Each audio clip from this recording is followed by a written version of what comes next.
Du conseil des ministres bora dɔgɔkɔrɔ parce que an b'a ye k'a fɔ yanni ka conseil des ministres kɛ président ni a ka premier ministre u b'a fɔ ne ma ko pré conseil des ministres u b'o kɛ o pré conseil des ministres tɛ dɔwɛrɛ foyi ye dossier ba minnu kan ka taalen ni ordre du jour premier ministre de bɛ ani président bɛ jɛ k'o choisir ɲɔgɔn fɛ donc kumabaw bɛ boli fɛn minnu kan n'o de ye ordre du jour ye donc an bɛ se k'a fɔ président n'a ka premier ministre kunun i b'a ye k'a fɔ président n'a ka premier ministre ma se ka ɲɔgɔn ye donc o de y'a kɛ bi conseil des ministres bɔra a ma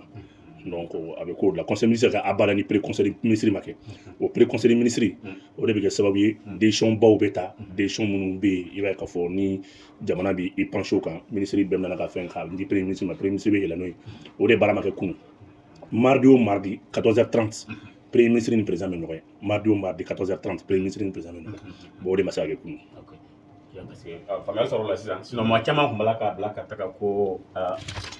caman tun bɛ k'i tulo kɛrɛmajɔ ka taga actualité min bɛ jamana kɔnɔ sisan n'o ye PM ka tagali ni fɛnw ye bon Mabel Jawara an bɛ taa ɲɛfɛ an y'a ye k'a fɔ meeting PM ka meeting la meeting kɛra ka tɛmɛ maintenant meeting kɔfɛ a nana ni polémique caman ye maa caman b'a la ka ɲininkali kɛ yalama a ye kɔrɔfɔ minnu fɔ meeting kɛyɔrɔ la ani sababu ma bɛn wa yalama Mabel Jawara e hakilina ye jumɛn PM ye min fɔ ani a ka kungo meeting fɛnɛ bon, ne vais faire la question précisée. Voilà, mon frère discours là. Voilà, il y a une question parce que RMI fait discours là. Faut qu'on soit discours là mais. On y a la meilleure fait ko sanfla abala ka gouvernement ñini pour que be se ka sigi ko kuma jamana yɛrɛ taabolo ka tugu min ka tɛɲɛ ni élection yɛrɛ report ye élection reportera k'a to fɛnɛ kalama yalama an bɛ don n'o ye fɔlɔ i bɛ se ka jumɛn fɔ o la n'a tɔ ye. Bon, ne tɛ se ka fɛn f'o la parce que o yɛrɛ kuma sababu de kɛra sababu ye ni président nana ka premier ministre ma se ka ɲɔgɔn ye kunun parce que ale kuma balila président yɛrɛ la n'i y'a ye pré conseil des ministres ma se ka kɛ a kun y'o de ye e tɛ se ka kɛ mardi o mardi à 14h30 président n'a ka premier ministre bɛ ɲɔgɔn ye u bɛ sigi u bɛ kuma dossier birilanw kan u bɛ kuma baw ta u b'a ɲɛfɔ ni président ɲɛ b'a ka premier ministre la ka bɔ meeting kɛyɔrɔ k'a fɔ k'ale tɛ ɲɔgɔn ye mardi o mardi o bɛ ɲɔgɔn ye mardi o mardi o tɛ conseil des ministres dɛ mardi o mardi à 14h30 président a n'a ka premier ministre n'o ye docteur Choguel Kokola Maïga u fila bɛ ɲɔgɔn ye u bɛ sigi dossier baw kunna dossier minnu bɛ yen qui concerne la nation avant le conseil des ministres est mercredi mardi tête en tête président ni premier ministre fila dɔrɔn u fila dɔrɔn ah ne bɛ maa caman kabako ja voilà donc ko ani a bɛ ka sɔrɔsiw ɲini bon mardi o mardi a bɛ fɔ o ma ko pré conseil des ministres dossier tɛna ten dɛ ministre bɛɛ b'a ka o y'a sɔrɔ conseil de cabinet de bɛ kɛ fɔlɔ conseil de cabinet kɛra kunun conseil de cabinet n'i y'o ta k'o lajɛ ministre saba dɔrɔn de tɛ yen Ablaye Maïga tɛ o bɛ Azerbaïdjan fɛn min ye ministre kelen wɛrɛ bɛ yen o voyagelen don ministre général d'armée général de corps d'armée Ismaël Ouagé ale taara Sangafo la Gawo à part ces trois absents ani Ablaye Diop fana bɛ mission ministre saba dɔrɔn de tun tɛ yen n'a bɔr'o la ministre bɛɛ tun dafalen bɛ conseil de cabinet la o ye ministre ni premier ministre yɛrɛ bɛ baara min kɛ ladalako la o ye kelen ye n'o kɛra mardi chaque mardi a mais nin kuma ka bon hakili ma dɛ a ko n'a ye mɔgɔ caman a bɛ mɔgɔ caman dabali ban parce que conseil des ministres bɛ kɛ ɲɔgɔn fɛ voilà i ni fɛ i ni président ka ɲɔgɔn ye kuma jumɛn na aw bɛ fɛn min nɔfɛ Assimi t'o kɛ fo ka tiɲɛ wuli i ka groupement ani i ka politique kuma ka sigi a bɛ sigi o kuma kunna Assimi a commis trop d'erreurs politiques o fɛn ninnu na n'i y'a ye bi politique mɔgɔw fara faralen don an bɛɛ yɛrɛ kelen don division bɛ fan bɛɛ parce que Assimi ye fɛn dɔ de to a ka premier ministre bolo a k'o baara kɛ an b'o de gɛlɛya kɔnɔ tan n'o ye consensus politique autour de la transition baara min kan ka kɛ ka politicien bɛɛ fara ɲɔgɔn kan donc premier ministre b'a fɔ de i sen bɔ a la ne de bɛ karisa dɔn ne de bɛ karisa dɔn Assimi filaw de fili kɔnɔ parce que n'o tigilamɔgɔ nana f'i ye tugun ko i n'a ka jɛ ka kuma wɛrɛ fɔ non a ka ɲi tan ale kɔni ni Assimi bɛ ɲɔgɔn ye a tɛnkɛ Assimi Goïta et Choguel Kokola Maïga mais pas comme président et premier ministre je ne pense pas n'o bɛ kɛ tugun ah non ne t'a dɔn n'o bɛ kɛ tugun aya mais Bouba ka kɔfɔ fana kɔnɔ a y'a jira k'a fɔ ko san saba kɔnɔna na ko parti kɛmɛ duuru ne ma bɛ kɛmɛ ko o créera yalama ko parce que dialogue la a ɲinina ko ka parti ci ko ka kɛ duuru bɛɛ saba ye i bɛ se ka jumɛn fɔ a kan lase la parti yɛrɛ baara ni o ye réforme ministère mun chargé don nin baara la o ye primature ka ministère délégué de jumɛn baara la m'a fɔ ma ka parti réduit ka na ni réforme institutionnelle o ministère min bɛ o rattaché don primature de la donc a ka nɔgɔ i b'a fɔ Jimi ANR bannen n'o ye fɛn min assise nationale ye n'o ko premier ministre yɛrɛ kun ka a ka ministère ni kun ka projet de loi ta dɔrɔn ka na n'a ye CNT la k'a voté k'a fɔ les chartes des partis politiques an bɛna yɛlɛma conformément aux recommandations de l'ANR gɛlɛya b'o la gɛlɛya kelen t'o la et généraux de fait amra baramunga nga be bora ania de la yani e ka fo e bina fo ko parti keme kirila o parti keme ministère nous chargé no ka charge de parti politique yela makana ni réforme kuma akinay o be warata do edela ale ka au ministère attaché do la o de ngo c'est un ministère délégué primature ministère délégué ni ah non ngo kuma imbe mo tu sais que digitige kuma dani do quoi kuma mo savez mo bi do ka ko premier ministre kuma min fo ko fene ite kuma une conséquence de don quoi c'est comment il mire à l'opinion internationale mo nyato de la quoi je parle ka djenda premier ministre ka kana ka ministre te kana ka président ni ko ni a chien fo le djenda tigala na on comment asimita dado mo shiga politique intérieure là il ni ka groupe tché comment ni kera tan ni parti parce que en meno comment on quoi ni tan fédé ni français ka pion de il parti ka soldade chanti anga boko no sa antana shigo law dungu do karsa do ka pion do ka pion john était ibeka ka pion kroy john en fait la ndo ibeka ka pion kroy ibeka ka porte parole ko john o ko tasimi de o ko shogelde ibeka ka ministre ko john john ko ko ala e claim mbo ko bolo se la bira nyama john est là qui bolo bira ala ka kle bolo nyama mo shogelde de bolo bira nyama ala e claim mbo ale de azana fo ka ki bolo biri clé nyama ka clé yele fo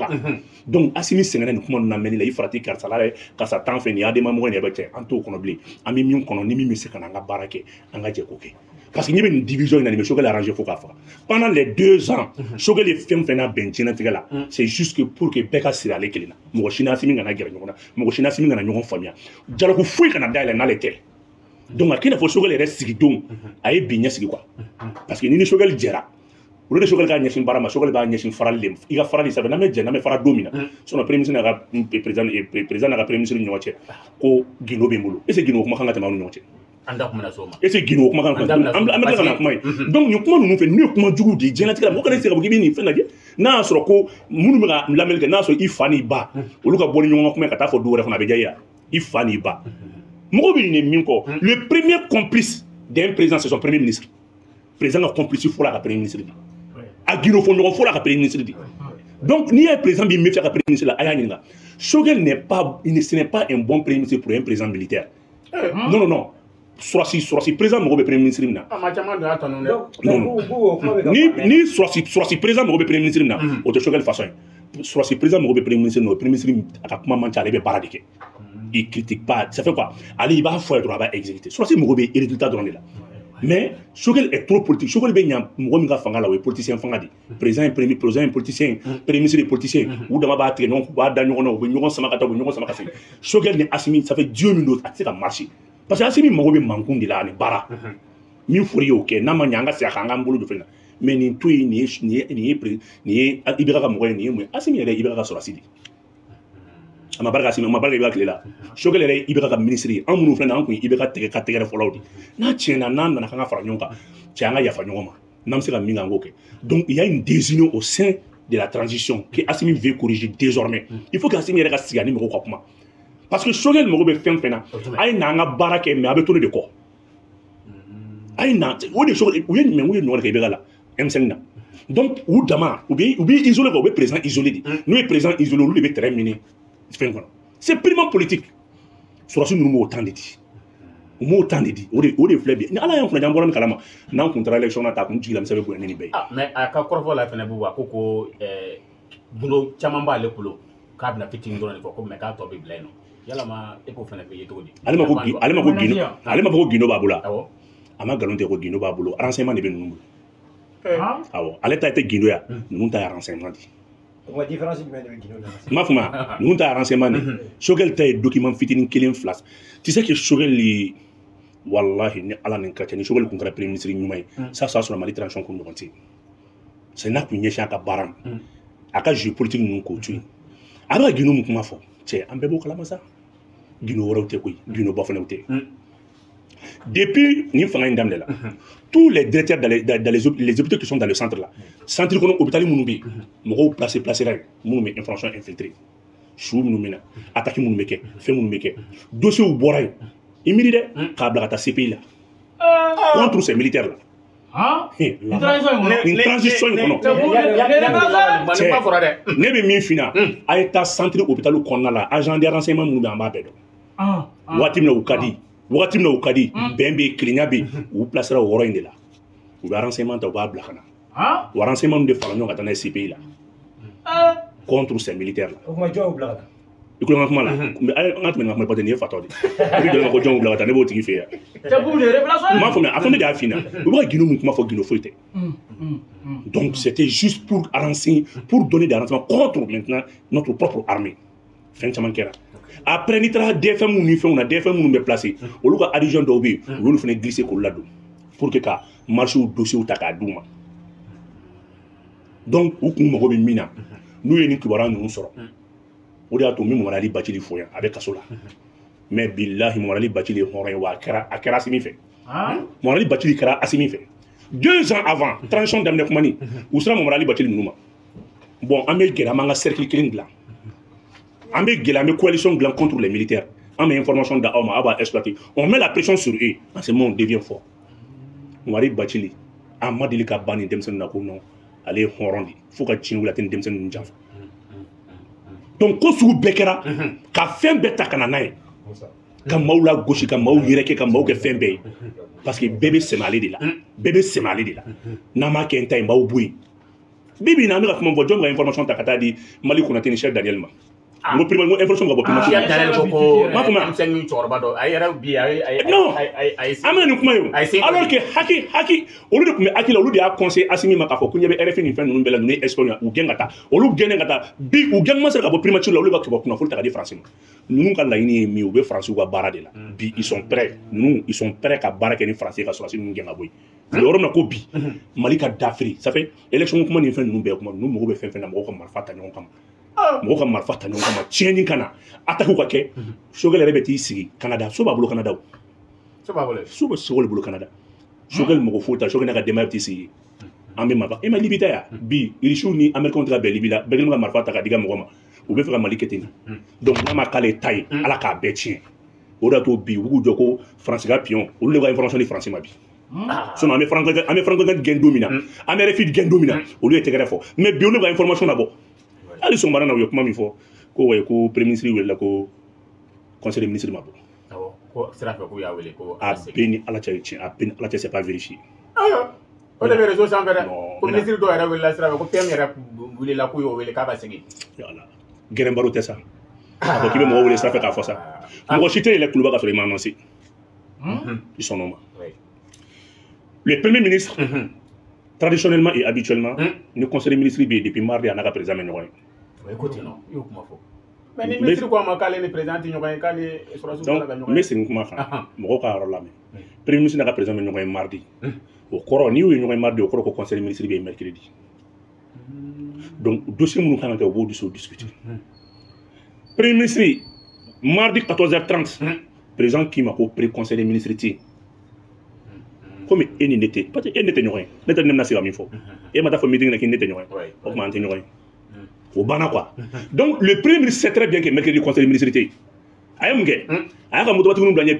ping-pong ka taa boulevard Indépendance na munumunu ka segin ka n'i sigi ka yira mɔgɔ dɔ de fɔ ale wulila ka bɔ conseil des ministres ale b'a kalama conseil des ministres tɛ i bɛ yɛlɛ kuluba tɛ yan n'i bɛ yɛlɛ kuluba depuis le matin commandant CCR bɛ wele n'o ye GCR kura ye groupement pour la sécurité mobile o bɛ wele k'a fɔ bon a ye disposition ta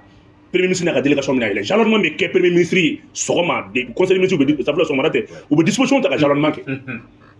conseil premier ministre b'a dɔn fiɲɛ ko conseil des ministres tɛ mercredi mais n'a ye nin fɔ a bɛna a yɛrɛ tin don maliyɛn dɔw la a y'a ye u ye Choguel humilié u y'a wele sala ko conseil des ministres a yɛrɛ mɔgɔ si m'a wele depuis mardi a b'a kalama depuis mardi u ko k'a tɛ se ka yɛlɛ kuluba mais a tɛ yɛlɛ kuluba n'i ma yɛlɛ kuluba mardi e kan ka taa kuma min na mercredi n ko ye mardi kuma de donc mercredi conseil des ministres tɛ yen mais a y'a dabɔ a kama a ka motobatigi labɔ ka t'u cɛ ka boulevard la munumunu ko fila ka n'i sigi pour que mɔgɔw k'a fɔ non u y'a bali ka taa a bɛɛ ye manipulation ni émotion mais Boubou PM ka discours in kɔnɔna na maa caman tun b'a la ka jalaki kɛ AES dugu la caman ye weleli kɛ ka jira k'a fɔ ko est ce que n'an taara tɔnɔ k'a tɛna jouer AES ka dɔɔni foyi ni min f'i ye PM ye nin ɲɛsigi an filɛ division min kɔnɔ nin PM ye nin ɲɛsigi meeting nin de b'a la aw la sinon meeting fɛn fɛn fɔra meeting na PM ye nin bɛɛ fɔ ka na e ko k'e ni président tɛ ɲɔgɔn ye mais président ye décoré vendredi samedi e ye meeting kɛ n'a fɔ président ma dɔrɔn non i ka médaille to yen e ni mɔgɔ min tɛ ɲɔgɔn ye ne bɛ mun fɔ mais président ye décoré vendredi ko i ye baara min kɛ bon o tuma ne bɛ fɛ ka dɔn o tuma ɲɔgɔn ye jumɛn don Choguel mago bɛ ɲɔgɔn ye min na o di kana karisa gɛrɛ i la dɛ karisa bɔ yen karisa kɛ tan cɛ président sɛgɛnna o lamɛnli de la RPM mɔgɔw man ɲi dɛ adama bɛ tan dɛ nin bɔ yan kana nin kan yan i farati na nin ye France ka agent nin ye nin cɛ an t'o tile la tugun ni i bɛ ka yɛrɛ ka agent ko dɔn an si kun tɛ gɛrɛ an si kun tɛ transition soutenue parce que an yɛrɛ bɛɛ bɔra i bɛ ka de nɔfɛ ka na donc an sɛgɛnna o kuma la n'i bɛ baara kɛ baara filɛ ɲɛsin baara ma et ale taara chaque fois i bɛ hakili to a la ni insécurité yɛlɛnna dɔrɔn PM bɛ meeting kelen kɛ i bɛ hakili to a la chaque fois ni insécurité barika bonyana parce que insécurité de bɛ fanga mangoya au lieu de aw ka jɛ ka solution ɲini ni attaque bɛ sen na o wagati kelen Choguel bɛ mɔgɔw wele ni sɔrɔsiw tɔgɔ di fɔlɔ kɛra Teza Watène o kɛra a dama discours ye mɔgɔw welel'o la message min b'a bolo aw la filanan kɛra ko Kidali libérali san kelen ko Kidali libérali san kelen ni Kidali libérali san kelen ni e b'o anniversaire kɛ t'o kɛ Kidali Gamu kɛrɛfɛ PM kun ka taa Kidali de ala kana ni PM kun ka mɔgɔ bɛ avion na président ne bɛ fɛ ka taa Kidali n bɛ taa Gamu kɛrɛfɛ le 14 novembre n bɛ fɛ ka taa Kidali san kelen anniversaire kɛ mais ça c'était tellement simple o de kɔrɔ i bɛ armée fɛ wa i bɛ fɛ ka jamana dɛmɛ ministre bɛ tilen ka taa Kidali ministre bɛɛ taara Kidali médiaw taara Kidali vidéomaniw taara Kidali ne ko mun bɛ bali ka taa Kidali Kidali contrôle tɛ France bolo a tɛ MINUSMA bolo Kidali contrôle bɛ Mali armée de bolo ne ko premier ministre bɛ fɛ ka taa gouverneur bɛ yen cercle bɛ yen bɛɛ bɛ yen Kidali bɛ tile marche kɛ la e bɛ fɛ ka meeting kɛ premier ministre kun ka ɲi Kidali de ka nin discours ni kalan ye mais a bɛɛ ni attaque cayara parce que centre kɔnɔ attaque kun b'a la ka caya gɛlɛya kun bɛ yen o de y'ale meeting kɛ kuma ye pour que ka jamanadenw sama ka na ka na kɛrɛfɛ donc tous les échecs de la transition o bɛɛ ye sɔrɔsiw ye tout maintenant les succès de la transition o bɛɛ y'ale ye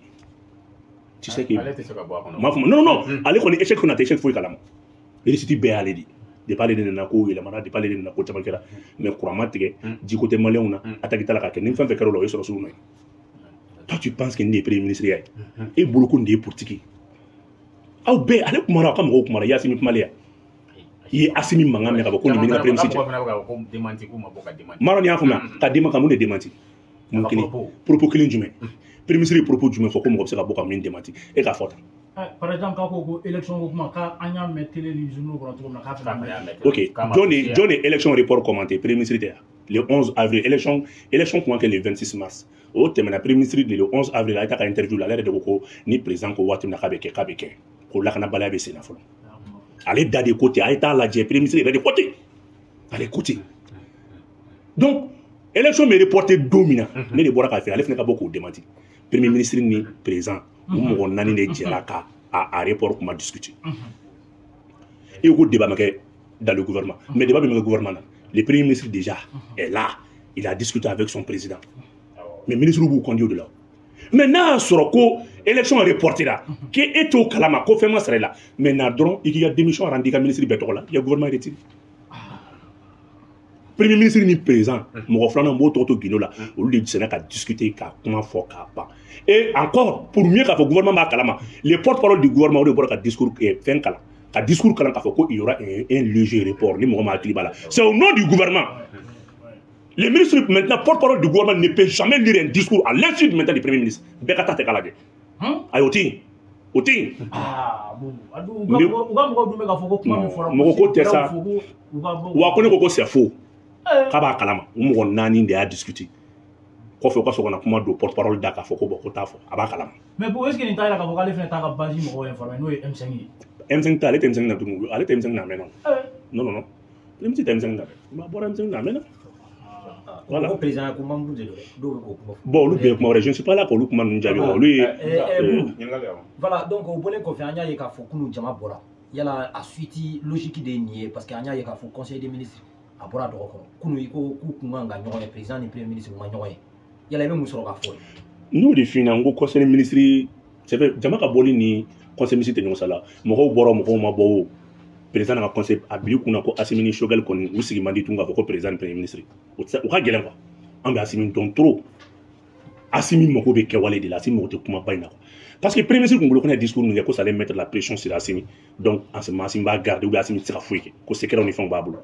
ni secret babulo secret bloc mama ça ambeka tan secret ke na soro moko de be ni ne premier ministre ga bare ka do gouvernement kono i mana fait mi i ba ta parce que akunya jaka bi pression de ka soro suka ni ni amena ou politicien dama be jaka fa mais Mali politicien tama ban et puis il y a une politicien tombé kasola parce que lui il voulait être le seul maître du jeu. Ça veut il a mené trop de jeux contre ces militaires là. Folo avec Beckham Mojui, allez drone kain. ale de ye politicien ɲuman ye ale de y'a faamuya b'a la minisiri ɲuman ye et chef min kɛra Mali kɔnɔ ale sen t'o la ale de ka ɲi wa bɛɛ ye fasoden jugu ye ale kelen de ye fasoden ɲuman ye n'o kɛra a bɛ Assimi ni bɛɛ kɔ don ɲɔgɔn ma donc a bɛ na ka na fɛn kɛ premier ministre de discours dɔ kala o don o Umaru n'aw kunkolo y'a ye a ko fɛn fɛn kɛra fo kana bila 2020 na k'o bɛɛ histoire kan k'o to k'an tɛgɛ di ɲɔgɔn ma i y'o mɛn k'an tɛgɛ di ɲɔgɔn ma an tɛgɛ di ɲɔgɔn ma tuma min ale ta kuma sera a se ma b'aw tɛgɛ di ɲɔgɔn ma sa vous allez reprendre la rue et faire partir les militaires. mais bon ka kɔn ya kuma fɔ kuma bɛ ko an bɛ se ka don da kelen fɛ ko mais kan tɛ ka bɔ da kelen fɛ mais ni zen aw bɛ don da kelen fɛ aw bɛ bɔ da kelen fɛ parce que ale ta kuma sera mais n'ale ye premier ministre ye mɔgɔw tɛ fara ɲɔgɔn kan fasoden jugu ni fasoden ɲuman bɛ yen o tɛ se ka kɛ an bɛ don da kelen fɛ mais an tɛ se ka bɔ da kelen fɛ mais sisan ale ta kuma sera l'heure a sonné maintenant il tend la main aux autres pour que ka fara ɲɔgɔn kan ka fanga la ta. Kala ni min tɛ bɛn. Voilà ala ni minnu tɛ bɛn a ma fɔ tan kala ni minnu tɛ bɛn. K'a bɛ taa olu nɔfɛ. Voilà bon a bi kunna a bɛ France ka mission min a tɛ réussir a bɛ CEDEAO ka mission la parce que an kan ka bɔ CEDEAO la janvier donc ale bɛ ko sugu bɛɛ kɛ pour mettre la patron au roue parce que mɔgɔw bɛ da non ni ne bɛ se ka Assimi kɛlɛ Choguel non Choguel man ɲi dɛ Choguel non Choguel man ɲi o kɔrɔ ni Choguel bɛ se ka fɛn kolon kɛ fɛn ɲuman o de ka ɲi mais juste pour faire partie d'un président non o tɛ koba ye o. Parce que an bɔ kuma sera CEDEAO la CEDEAO mɔgɔw b'a dɔn k'a fɔ n'olu bɔra n'an bɔra CEDEAO la ta France ko bana CEDEAO ko bana CEDEAO ka premier ministre de filɛ an bolo nin Choguel mais est ce que nin ye kɛlɛ kuma ye nin ye fɔɲɔgɔnkɔ kuma ye wa est ce que nin ye kɛlɛ kuma est ce que nin ye fɔɲɔgɔnkɔ kuma on est à deux pas de nos ambitions an ka daga mɔ kuma sera an Mali bɛ yɔrɔ min na ko bi fɛn bɛɛ la cɛ Musa n bɛ kuma dɔ fɔ a ye Mali bɛna hɛrɛ min y'a ɲɛ la a ɲɔgɔn tɛna kɛ diɲɛ kɔnɔ n'an ka wariko ko don o ɲɛnabɔra an bɛna bɔ CFA la président ye min kɛ ani Burkina président ye min kɛ a ɲɔgɔn ma deli ka kɛ vers le mois de décembre Mali kan ka 100 tonnes d'or o de maralen bɛ yen min kan ka Mali wari consigne min kan ka Mali wari garantie mois de décembre mais y'a fina Mali ka tonne o ye 100 Burkina ta ye 25 ye n'i ye nin fara ɲɔgɔn kan o wari hali dollar tɛ suma ma. Tu sais que 2025 Mali bɛna kɛ dugu de dugu min n'ala y'an bɔ CEDEAO la k'an ka monnaie créer an bɛ girage k'a ni Côte d'Ivoire ni fɛn cɛ i bɛ mɔgɔw de ka sa girage u bɛ fɛ ka don Mali la u bɛ ka sa walahi ala u bɛ ka sa i b'a fɔ Mali bɛ mɔgɔw bɛ taa Europe cogo min na i bɛ CEDEAO dugu mɔgɔw de u bɛ ka sa girage la an bɛ fɛ ka don Mali la o b'a sɔrɔ an ye courant bila girage la u b'a la ka sa o Mali ja kuma i k'i miiri président min bɛ 80 tonnes d'or plus de 100 tonnes d'or consigné pour sa monnaie cɛ Assimi tɛ manamana mɔgɔ ye dɛ courant ko min bɛ ka fɔ nin ni ala ye centrale ninnu baara la na les usines vont produire à moindre coût. Ça fait quoi Mali bɛ kɛ pays d'investissement de mɔgɔw bɛna usines dayɛlɛ ka caya parce que n'i y'a ye mɔgɔw tɛna usine dayɛlɛ Mali la ka caya dɔwɛrɛ tɛ o parce que courant ko ma labɔli kɛ a capacité ma bɔli kɛ et puis courant da ka gɛlɛn Mali la bon ni tile ye courant di centrale solaire in ka courant di usine tigiw bɛ nafa sɔrɔ baara bɛ créer Mali bɛ diya di i bɛ Mali kelen tunga dugu di et puis Mali ka avantage ye min ye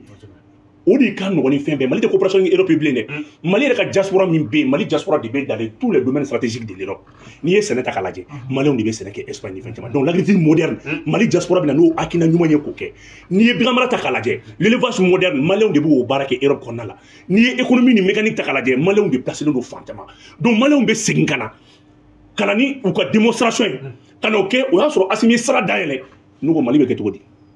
o tɛ Mali jalen wa ni bolo kun ka kɛ Choguel ka hamina ye an y'an ka wari créer an bɔra CEDEAO la an bɔra fɛn caman na mois de juillet b'a sɔrɔ an bɔra ASECNA fɛnɛ la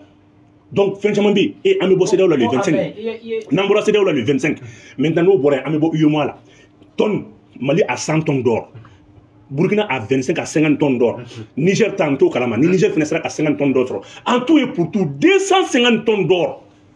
pour notre monnaie Sahel. Sahel A, oui Mali, Sahel B, oui Burkina, Sahel C, oui Niger. Quelle économie forte! Mɔgɔw de bɛ boli anw nɔfɛ o t'a bannen fɛnɛ dɛ an ma lithium calculé an ma zinc calculé an ma gaz min b'an bolo an b'o calculé donc mɔgɔw bɛ boli an ka monnaie nɔfɛ a fɔ fila sabanan ye mun ye an yɛrɛ ka ressources minérales mun ye an yɛrɛ b'an ka bourse créer on n'a pas besoin ka taa an ka bourse di canadiens ni fɛnw ma u ka taa galon tigɛ an ye. Bon, il y a bourse non, ne tiens olu fɛn fɔ la n'an ka bourse créer an yɛrɛ ka lithium parce qu'on a des matières précieuses mun tɛ sɔrɔ diɲɛ kɔnɔ ça veut dire kan ka laban fɛn minnu ma o bɛ Mali la hydrogène oxygène gaz et c'est b'a kalama et lithium tétanium eau douce hali baara min kan ka kɛ c'est b'a kalama n'o ye nucléaire médical ye ka cancer ta ka bɔ mɔgɔ la cancer t'i faga tugun o matière bɛ Mali la donc e bɛ mun wɛrɛ nɔfɛ wa tubabuw ɲɛ bɛ nin bɛɛ de la CEDEAO ɲɛ bɛ nin bɛɛ de la jaja CEDEAO ka premier ministre b'an bolo. Ok, bon, mɔgɔ caman ko Choguel taara fɔ Nations Unies pour la France nous a abandonné en plein vol. Ko Choguel ta nin ko Choguel fɛnɛ Mali abandonné en plein atterrissage. Yala i bɛ se ka mun fɔ la? Choguel ma deli k'i jɔ ni Mali yɛrɛ parce que Choguel fura dama nana a ye division de kɛ division de lasigi est ce que b'a kalama a ye bi ɲɛsigi quoi. Non mais il n'y a pas de quartier, il n'y a pas de président fraton, on n'est pas au secret bibou. Où est qu'elle est dit? Où est qu'elle est dit où? Il y a démission à rendre. Il y a un coup à la clé de la barcade au Mangunde. Il y a démission à rendre. Où est qu'elle est flana? Il décore tout avec ma président Manon net serata. Parce que tu fais ça l'année, l'année tu fouilles calam. Mais il décore mouna. Sabana oui, il y a avantage beko. Mouna parce que amam blabara mais ça radimenta. Ni ça va donc comme ça va bien. Ni comment ni tient. Qu'à présent son hakila. Mais c'est pas vérifié. Au delà que présenter son anaf la casse tout. Son mardo flabesi. Au test tout ne. Parce que les mogobe ñoy mu na to ketu. OK, mais bu anya ka fo aka mo ko munu be ko fe munu be to ka comme commentaire que tano. Baka abdé maïga kale de jala ki ko sebe. Kale de PM place no fe. Même une fille on premier ministre choisi l'endo kaban. Abdé maïga wo dore wo o be mo de ni mo mtara ate foi. Premier ministre la benendo, premier ministre choisi l'endo kaban. Premier ministre kura. Premier ministre kura choisi la mena. Non, o tesi no de financer ara nunga sigitu kunye de nyonya la. Ko président Assimi Goïta, ale ni premier ministre. E wakati nyonya abana. Assimi te discours ngwe. Assimi discours est fait. Abana kabon. Comme ko ante nyonya. Yama ko ante nyonya. Awa abana. Ni yanga to ka nyonya sa fo baningoro fulu ni dingiro. Mais bon mo ko ko ambition fait avec que Sogel la ko ka ke Mali président ko de ka blan ko na. Oh mais OK trop. On va s'aligner mais sur ton droit. Ka démissionner ka to. Jom sa Sogel barkata candidat. Ka droit de do. Na Assimi de may baraj manke. Na mazimi de may fene. Aka droit de do. Na ko be faire président ka capacité bala pour longtemps là. Mais ni ay bi richu ni chuno ka dana kana. Kan de me ka baracha manke bi ali ko ali droit de veto mun be conseil de sécurité là. Son en fait embargo mon mo Sogel de ko ise de ko embargo sianga. Sogel ya foko sueda ko embargo sianga ita la je. Mo sera transition damela Sogel de ma foko so banda be wakati na kuni embargo sigi nunga ko ou plateau na ko te fe. Sogel ko embargo sianga. Sogel de ankele to fo fin. Na ala ka embargo sigira ka so ka be alera na mama. Donc tu gujuma yo. Bibi na ni Sogel président ma be ka partenaire fiable sur monter français OK. E buluku to abo e exuda fin to de asiatique be so nga foko Europe les be so nga be to politicien prendre quoi. Il joue ma guerre Sogel ni ko gouvernement kona. O ma ka Sogel to ibira kera fe muna kun sega ibira conseil kata il joue en fait. Mo Sogel kala ngi richila di. Il joue ma malmené Sogel sigrena. Il joue ma ke ku de ali mo mun mura richila kala na ku bla kera fe. Ou flé c'est des ingénieurs ou techniciens de l'aéroport là. Des ingénieurs agro enfin il y a fama bala aéronautique là. Oui avion pour les kalake ou be fini aéroport là comme technicien. Mama e kala ngi richila européen ya be bla kera fe man là. Ngo kera Sogel sigrena. Muna Sogel ma wuli ki chestri ka foko no ko tsaki. Ngo be kuma chama foko ta kuma ko roini ngado ni Sogel ye kala ngi richila ni richu kundale me Sogel la wallahi kabri ibera ka wati richu kunna Sogel richu kunna mali deme na bilu kunna Sogel ka yena kala ngi richila te utala ko richu ni Sogel te kunna na kelere ni ay richu na ndeme parce que Assimi nga sauté dugula Assimi to côté justice là Assimi nga dossier de cabinet là Assimi nga dossier de tribunal là Mali gouvernement bela tala de mo nga dossier de tribunal là scandale be mo ko ay ta yini non ka damina Assimi ka jigi mo nga dossier de tribunal là sur asini na tala je naw de la ka mo kilin kal duba bulu jamana ko fe u be ka barake Mali de taro tula na ro tula be balu Mali de bo be sa Mali de taro Assimi na mais dube Sogel bulu Canada na gela Sogel na de o metay Sogel de umbi ay bobu jingal laba ma wala ka foko spécialement est ce que nenu ama be ani Sogel nenu be M5 mo ma be est ce que nana ni politique yore be ani M5 benendo de Sogel te M5 na ani M5 benendo ani Umaru Jara mais Assimi nga ni fen ke dura kata M5 no fe M5 ka wata M5 mo wala sigdon ko fara nyonka est ce que ba kala maka daele ni mo mi ya don ite sholi ke te ru ke la benno Mali kura ko ka fara nyonka ngata angat non Sogel kele ba ka chakoy ani Assimi nu be kele la ani M5 mo koro ani M5 be kele la ani politicien koro be kele la ay mi ko mo ma ba don ikatum Assimi ko daga dila de sinon e kala je Allahu akbar kele ba wara be Assimi nu namuta transition fanga yo ini France be kele France ti ya fa Sogel ma fo ka minke ini Amerique be kele la ini Algérie ini be be nyona ngo kele madame non kele fou non ni Sogel tara de kele be damne kele fou madame non be éliminatoire de OK bobu ay ga fo mala ye bol ke kunu ka damne kay fo kidal kita ko bora kay ko bora buri bora sika su bora bama ko bora sebu bora e bo blan nan nyoko en même temps ni be ga bo dongele nyoko feta Sogel ko wallahi ani transition fanga mo kelen ta ko fe be bora ni ka hakina non mo shita ni de ga ni fida ngone mo meeting kala me bo kala ma Assimi ni kunta kala ma Assimi de ko ko do kala ma o sa ke jenati la ani kunta kala ma o tra bi meeting ma wula fe di an si kunta kala ma malien wala de timina parce que nyaba la ka fo isi ba kala ma me kuma do fo ay quoi ni muso kono sera kalo kono toma na ma jigi ni dema sa babe sa na ko je sera niveau la na ma fara do be ata to dola Sogel ni Assimi sera nyogon bla yere di tse ka marché t'es pas nana Choguel ta ye vengeance farali kɛlɛ kuma fɔ a k'i na fɔ dugu mana jɛ a b'i sigi ka miiri discours de la n bɛ jɔn dabi bi n bɛ jɔn dala minɛ bi n bɛ jɔn na gosi bi fo su i ta ye kuranko kuma la i ta ye jiko kuma la i ta ye fɛn o fɛn bɛ se k'a bila devant être responsable devant les Maliens a t'o kuma si fɔ mais n'u bɛ président de bolo o kuma na a fɔra a banna n'u bɛ président de bolo an ko ne tɛ nin kuma ninnu jaabi quoi mais a inauguration kɔni kɛyɔrɔ i kɔni bɛ kɛ kuranko décision kelen tɛ yen min ma taa conseil des ministres la kuranko dossier kuma kelen tɛ yen a contrat ni an ni arabu ye min kɛ ani riches ye min kɛ a central fɛn fɛn bɛ yen ale ni tension minnu bɛ ka kɛ a ye taa baara lajɛ bɛn kayi sira la u bɛ ka ligne kuraw tirer ka na cɛ transition ye baara kɛ dɛ a bɛɛ décision taara conseil des ministres de. mais Boubou ale kɔni ka nin ko in bɛ maaw kamana gan ko fɛn fɛn mana fɔ k'ale t'a kalama e dun bɛ taa conseil des ministres kɛ yɔrɔ la. a tɛ jugumanw de kalama a bɛ ɲumanw kalama sinon ɲuman fɛn fɛn bɛ yen n k'a bɛ disi gosi k'olu de nalen nin ye nin kɛ olu de nalen kɛ a b'olu kalama mais ni fɛn fɛn kɛra ko bɛ degun se Maliens ma ale t'o si kalama o de y'a to nin bɛɛ n'i y'a ye bon n'a tun ma sɔn ko ni sɔrɔsiw tun ma sɔn a la joona joona ka ko caman don a la a tun b'a bɛɛ fɔ bon n'i y'a ye a bɛ fitinin dɔrɔn de dɔn dɛ n'a sɔrɔ a tun bɛ caman dɔn dun. ko k'a bɛ caman dɔn dɛ. wala bɛ so bilahi wala ni min ye finɛ kɛ a tɛ foyi dɔn walahi a tɛ i b'a dɔn mɔgɔw de bɛ fɛn dɔn ale ka sɔn an tɛ foyi dɔn mɔgɔw kan ale ye kuma fɛn fɛn fɔ a bɛɛ bɛ yen a ye wele bila mɔgɔ mɔgɔ ma a bɛɛ bɛ yen ani tubabuw ye fɛn fɛn kɛ a bɛɛ dɔnnen don ani CEDEAO bɛ fɛn fɛn kɛ a bɛɛ dɔnnen don an ka daminɛ an kuma fɔ kuma a k'a fɔ an ka taa fɛ ale taw bɛ yen n'a ye dɔ fɔ e bɛ dɔ fɔ u bɛ dɔ fɔ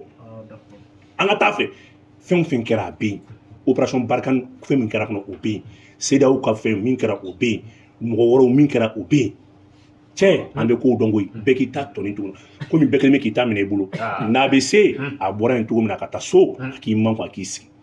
n'a ko kelen an k'o tan.